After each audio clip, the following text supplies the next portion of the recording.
തൃശൂർ ചാവക്കാട് അകലാട് തെരുവുനായുടെ ആക്രമണത്തിൽ 7 വയസ്സുകാരന് പരുക്ക്. വീട്ടുമുറ്റത്ത് വെച്ചാണ് ആക്രമണത്തിനിരയായത്. മൂന്നൈനി പടിഞ്ഞാറ് പുത്തൻപുരയിൽ റഹിയാനത്ത് ബാദുഷ എന്നിവരുടെ മകൻ റിഹാലിനാണ് പരുക്കേറ്റത്. ശ്രീജിത്ത് ശ്രീകുമാരൻ തൃശൂരിൽ നിന്ന് ചേരുന്നു. ശ്രീജിത്ത്, റിഹാലിന്റെ പരുക്ക് എത്രത്തോളം ഗുരുതരമാണ്? കൂടുതൽ വിവരങ്ങൾ എങ്ങനെ?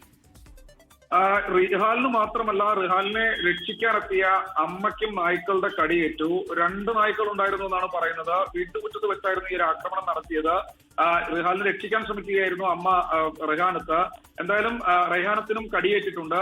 ഇരുവരെയും ആദ്യം ചാവക്കാട് ആശുപത്രിയിലേക്കും പിന്നീട് തൃശൂർ മെഡിക്കൽ കോളേജിലേക്കും ആണ് കൊണ്ടുപോയിരിക്കുന്നത്. ഇവിടെ വെച്ച് കുത്തിവെപ്പ് എടുത്തു എന്നാണ് മനസ്സിലാക്കുന്നത്. ഇന്ന് രാവിലെ 7:30 മണിയോടുകൂടിയായിരുന്നു ഇത്തരത്തിൽ തെരുവുനായ്ക്കളുടെ ഒരു ആക്രമണം ഉണ്ടായത്. ഈ പ്രദേശത്ത് തെരുവുനായ്ക്കൾ വ്യാപകമാണ് എന്ന പരാതി നാട്ടുകാർ ഉയർത്തുന്നുണ്ട്. എന്തായാലും പരിക്ക് ഗുരുതരമല്ല, പക്ഷേ കടിയേറ്റിട്ടുണ്ട്. അമ്മയ്ക്കും മകനുമാണ്, 7 വയസ്സുകാരനുമാണ് കടിയേറ്റിട്ടുള്ളത്.